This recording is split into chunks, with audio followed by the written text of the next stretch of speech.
West Bengal বোর্ডে class 9-এর অধ্যায় 16-এ রয়েছে বৃত্তের পরিধি। বৃত্তের পরিধি উপর আমি দুটো ভিডিও দেব।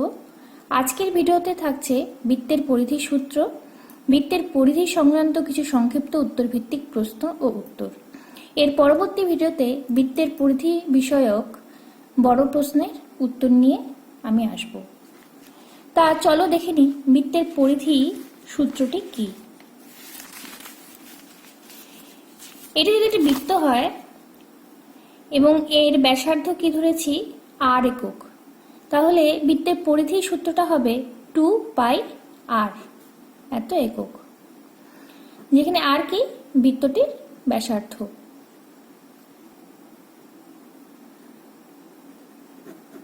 আর বৃত্তটির ব্যাসার্ধ। এরপরে যদি এই বৃত্তটিকে আমি মাঝ বরাবর কেটে দিই, তাহলে আমি কি পাবো? অর্ধবৃত্ত পাবো। বৃত্তটির ও যদি কেন্দ্র আর ব্যাসার্ধের দৈর্ঘ্য r হয়, তাহলে এটুকুটা কি ব্যাস 2r। তাহলে এই অর্ধবৃত্তের পরিসীমা হবে, পূর্ণবৃত্তের পরিধি ছিল কি, যেটা পূর্ণবৃত্ত মানে বৃত্ত যেটাকে আমরা বলি, তার পরিধি ছিল 2πr। তাহলে অর্ধবৃত্তের কি হয়ে যাবে? বাই 2 হয়ে যাবে। এই অংশটার পরিধিটা, এই অংশের যে পরিসীমা সেটা কি হবে? 2πr/2। সাথে কি অ্যাড হয়ে যাবে? এই ব্যাসটা 2r, এত একক। তাহলে কি হবে? πr + 2r একক। তাহলে বৃত্তের পরিধি এবং অর্ধবৃত্তের পরিসীমা সংক্রান্ত কিছু অঙ্ক আমরা দেখি। প্রথমে রয়েছে একটি অর্ধবৃত্তাকার মাঠের পরিসীমা 108 মিটার হলে মাঠের ব্যাসের দৈর্ঘ্য কত?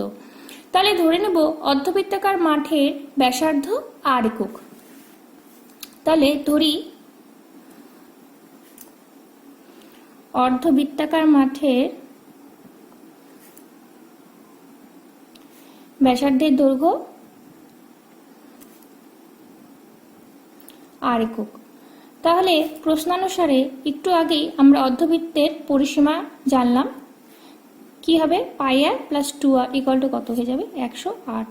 এখান থেকে আমি r কমন নিয়ে নেব, π + 2 = 108, বা এখানে π এর মান বসালে হবে 22/7 + 2 = কত? 108, বা r × 36/7 = 108। সুতরাং r = কত? 21। আর এখানে কি ব্যাসার্ধ, তাহলে সুতরাং ব্যাস = কত হবে? ব্যাস = 21 × 2, এত মিটার, = 42 মিটার। আশা করি বুঝতে পেরেছ। আমার নেক্সট অঙ্কে চলে যাই।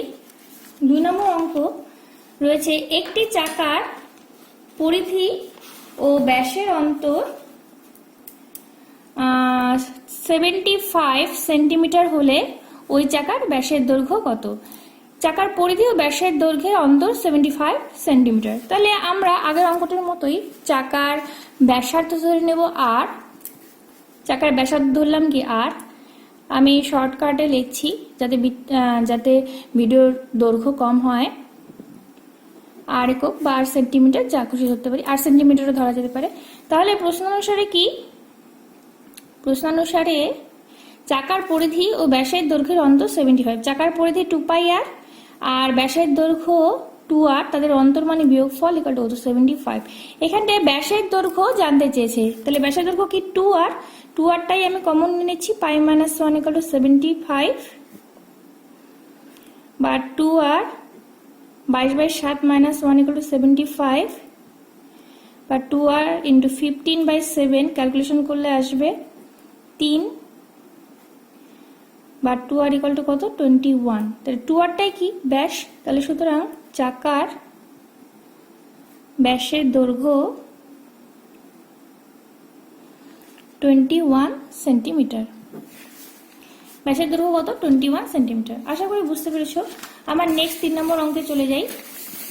3 নম্বর অঙ্ক 35 সেমি দৈর্ঘ্যের ব্যাসার্ধ বিশিষ্ট একটি বৃত্তাকার তারের রিং তৈরি করতে কত লম্বা তার নিতে হবে? তাহলে বৃত্তাকার রিংটির ব্যাসার্ধ কত? 35 সেন্টিমিটার। তাহলে কত লম্বা তার মানে কি? ওর পরিধিটা বের করতে বলেছে। তাহলে পরিধি কি হবে?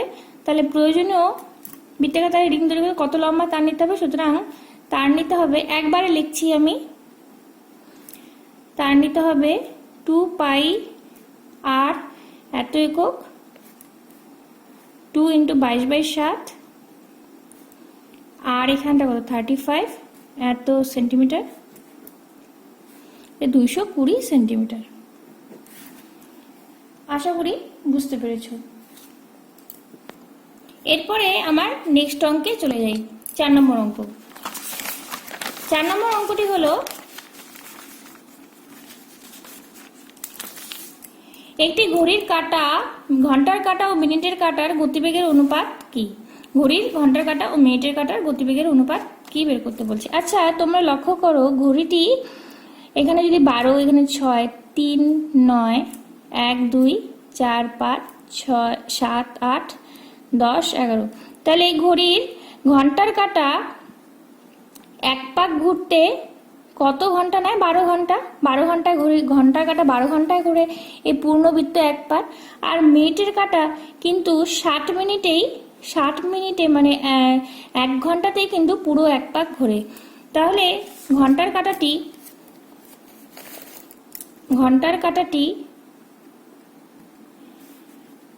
12 ঘন্টায় ঘোরে এক পাক। সুতরাং 1 ঘন্টায় ঘোরে কত? 1/12 পাক। তাহলে এই ঘন্টার কাঁটার গতিবেগ কি? 1/12 পাক পার ঘন্টা। আর মিনিটের কাঁটাটি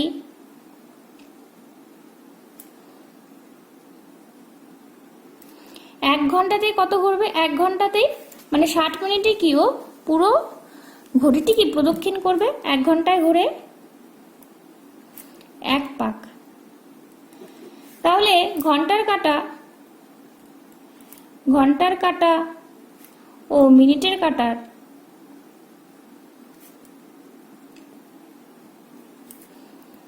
গতিবেগের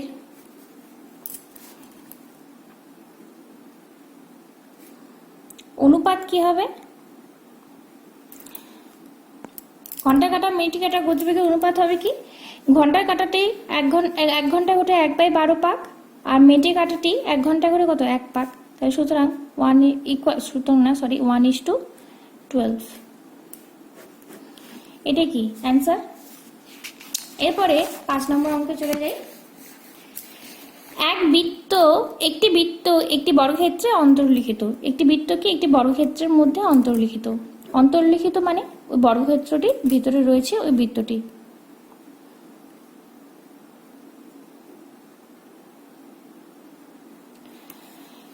এবারে বর্গক্ষেত্রের বাহুর দৈর্ঘ্য কত? 10 সেন্টিমিটার। বর্গক্ষেত্রের বাহুর দৈর্ঘ্য কত? 10 সেন্টিমিটার। 4টি বাহুর দৈর্ঘ্য 10 সেন্টিমিটার। তাহলে দেখো এই 10 সেন্টিমিটার কি হবে? ওই বৃত্তটির ব্যাস। তাহলে বৃত্তের ব্যাসের দৈর্ঘ্য কত হবে? 10 সেন্টিমিটার। তাহলে সুতরাং বৃত্তটির ব্যাসের দৈর্ঘ্য লিখতে হবে, একটি বৃত্ত একটি বর্গক্ষেত্রে অন্তর্লিখিত এবং বর্গক্ষেত্রের বাহুর দৈর্ঘ্য 10 সেন্টিমিটার হলে বৃত্তটির ব্যাসের দৈর্ঘ্য হবে কত? বৃত্তটির ব্যাসের দৈর্ঘ্য হবে 10 সেন্টিমিটার। ভিডিওর সাইজ কমানোর জন্য আমি কিন্তু শর্টকাটে লিখছি, তোমরা কিন্তু আমি যে কথাগুলো বলছি সেগুলো সুন্দর করে খাতায় লিখে নেবে। পরিধি বাই কত? এবার বৃত্তটির পরিধি বার করতে বলছে। তাহলে বৃত্তটির ব্যাসার্ধ কত? 5 সেন্টিমিটার। সুতরাং ব্যাসার্ধ কত? 10/2 সেমি = 5 সেন্টিমিটার। তাহলে বৃত্তটির পরিধি, সুতরাং বৃত্তটির পরিধি 2 পাই × 5 সেন্টিমিটার, 10 পাই সেন্টিমিটার। এখানে পায়ের মান বসিয়ে তোমরা ক্যালকুলেশন করতেও পারো, বা যদি এইভাবে রেখে দাও তাও কোনো ক্ষতি নেই। এবারে 6 নম্বর অঙ্কে চলে যায়। একটি ঘড়ির মিনিটের কাঁটার দৈর্ঘ্য 7 সেন্টিমিটার। 90 ডিগ্রি কোণ ঘুরতে মিনিটের কাঁটা কত দৈর্ঘ্য অতিক্রম করবে? তাহলে 90 ডিগ্রি কোণ অতিক্রম করা মানে মিনিটের কাঁটাটি কত মিনিট অতিক্রম করবে? ধরো প্রথম অবস্থায় মিনিটের কাঁটাটি ধরো 12, 1, 2, 3, 4, 5, 6, 7, 8, 9, 10, 11। প্রথমে ধরো 90 ডিগ্রি কোণ মানে কি? এইভাবে থাকা বা এইভাবে থাকা, তাহলে প্রতিটা ক্ষেত্রেই দেখো মিনিটের কাঁটাটি কত মিনিট অতিক্রম করে, 90 ডিগ্রি কোণের জন্য 15 মিনিট অতিক্রম করছে। তাহলে একটি ঘড়ির মিনিটের কাঁটার দৈর্ঘ্য 7 সেন্টিমিটার, তাহলে পুরোটা প্রদক্ষিণ করবে 60 মিনিটে, ও পুরো ক্লকটা কি করবে, ঘড়িটা প্রদক্ষিণ করবে। তাহলে 60 মিনিটে মিনিটের কাঁটাটি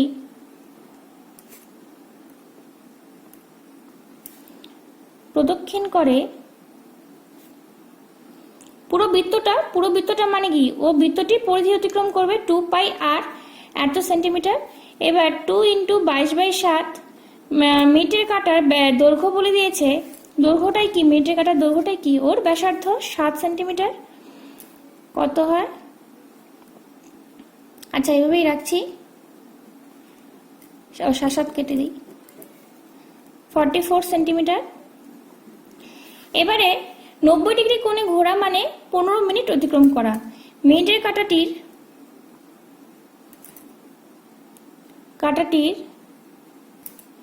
90 ডিগ্রি ঘোরা মানে 15 মিনিট অতিক্রম করা। তাহলে 60 মিনিটে ঘুরে কত, 44 সেন্টিমিটার। 1 মিনিটে ঘুরে 44/60 সেন্টিমিটার, সুতরাং 15 মিনিটে ঘুরবে 44/60 × 15 সেন্টিমিটার ইকুয়াল টু কত, 11 সেন্টিমিটার। 11 সেন্টিমিটার ক্যালকুলেশন করলে আসবে। তাহলে 90 ডিগ্রি কোণ ঘুরতে মিনিটের কাঁটা কত দৈর্ঘ্য ঘুরবে, 90 ডিগ্রি কোণ ঘুরতে মিনিটের কাঁটা 11 সেন্টিমিটার ঘুরবে। এরপরে আমার লাস্ট অঙ্কে চলে যাই। দুটি বৃত্তের পরিধির অনুপাত 2:3, তাদের ব্যাসার্ধের দৈর্ঘ্যের অন্তর 2 সেন্টিমিটার হলে বৃত্ত দুটি ব্যাসের দৈর্ঘ্য কত। ধরি বড় বৃত্তটির ব্যাসার্ধ R সেন্টিমিটার এবং ছোট বৃত্তটির ব্যাসার্ধ r সেন্টিমিটার। এবারে দেখো পরিধির অনুপাত 2:3, তার মানে এটা বড় বৃত্তের পরিধি আর এটা কি, ছোট বৃত্তের পরিধি। তাহলে প্রশ্নানুসারে 2 পাই r/2 পাই R = 2/3।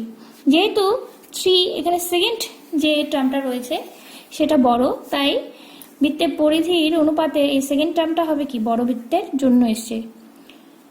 তাহলে কাটাকাটি চলে যায়, বা r = 2/3 R। এবং আর কি বলছে, তাদের ব্যাসার্ধের দৈর্ঘ্যের অন্তর বলেছে 2 সেন্টিমিটার। তাহলে R মাইনাস r কত, 2 সেন্টিমিটার। এটা দ্বিতীয় প্রশ্ন অনুসারে। আবার এবার r আমি পেয়েছি 2/3, R = 2, বা r/3 = 2, সুতরাং R = কত, 6। তাহলে বড় বৃত্তটির ব্যাসের আমার চেয়েছে, তাহলে rটা বের করে নিতে হবে। R = কত, 2/3 × R ছিল, এই যে এখান থেকে আসলো 2/3 × R 6 এত সেন্টিমিটার, 4 সেন্টিমিটার। তাহলে বৃত্ত দুটির ব্যাসের দৈর্ঘ্য চেয়েছে, সুতরাং বৃত্ত দুটির ব্যাসের দৈর্ঘ্য যথাক্রমে এটা দ্বিগুণ হয়ে যাবে, 6 × 2 এবং 4 × 2 সেমি, অর্থাৎ 12 সেমি এবং 8 সেমি। আশা করি তোমরা বুঝতে পেরেছো। ভিডিওটি ভালো লাগলে অবশ্যই লাইক করো, শেয়ার করো এবং আমার চ্যানেলটিকে অবশ্যই সাবস্ক্রাইব করো। আর নতুন ভিডিওর নোটিফিকেশনের জন্য বেল আইকনটি প্রেস করতে ভুলবে না।